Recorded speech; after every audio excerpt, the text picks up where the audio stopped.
La España real es la España del patriotismo constitucional. Sí, voy a decirlo, aunque no se lleve. El patriotismo es cosa seria, es cosa de gentes libres. Qui provoca qui? Qui encén l'odi només per aconseguir una pila de vots?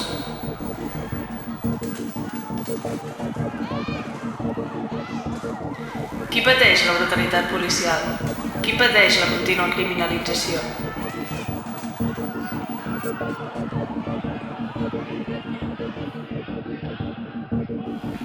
On queden els insults i les amenaces contra una simple acció pacífica? 6 anys i mig de presó i una multa de 22 mesos per un acte de protesta contra l'apologia de l'odi i el genocidi espanyolista. Guillem Gich Cortada, 24 anys, de Sabadell, llicenciat en Sociologia per la UAB, va participar al moviment estudiantil a través del Sindicat d'Estudiants dels Països Catalans i de l'Assemblea de Facultat. Ha format part de plataformes i moviments socials de la seva ciutat i milita a Arran Sabadell.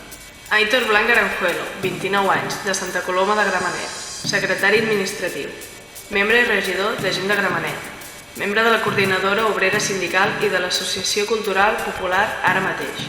Participa de la Coordinadora Santa Coloma Conviu i de la Plataforma per a la Defensa de la Serra de Marina i Can Zam. Portaveu de la campanya Independència per canviar-ho tot. Laura Rodríguez i Murciano, 25 anys, de les Corts. Estudiant de Dret. Milita al Sindicat d'Estudiants dels Països Catalans i participa activament dels moviments socials de Barcelona, així com en la Coordinadora d'Acció Social Kurtzenca. Eudald Calvo i Català, 28 anys, d'Argentona, llicenciat en Econòmiques, regidor de la candidatura d'Unitat Popular d'Argentona i conseller de la CUP al Consell Comarcal del Maresme. Cap de l'agrupament Escolta Arrels de Mataró. Oriol Corral i Dinar, 23 anys, de Santa Coloma de Gramenet, militant d'Arran Gramenet i del Sindicat d'Estudiants dels Països Catalans. Participant actiu dels moviments socials de la seva ciutat i membre de la Junta del Casal d'Amistat amb Cuba, José Sánchez.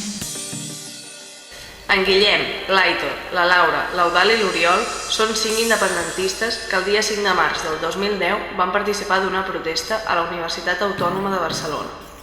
Van anar a expressar el seu rebuig a UPyD i a Rosa Díez per les seves manifestacions en contra de la llengua i la cultura catalanes. Per aquest fet varen ser denunciats i ara, 4 anys més tard, UPyD els demana 6 anys i mig de presó per a cadascun d'ells. No estaven sols ni tampoc ho estaran, perquè la solidaritat és la nostra millor arma contra els seus atacs i la seva persecució. Per això proclamem, el dia 5 de març del 2010, jo també hi era.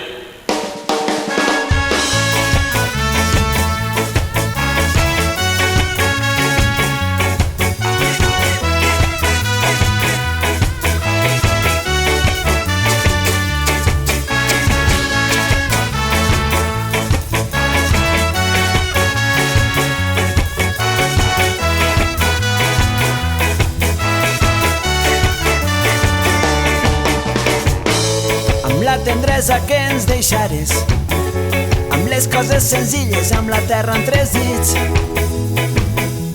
Seguiré amb l'enyorança a les finestres, amb les cançons d'Ovidi, amb les lluites d'ahir.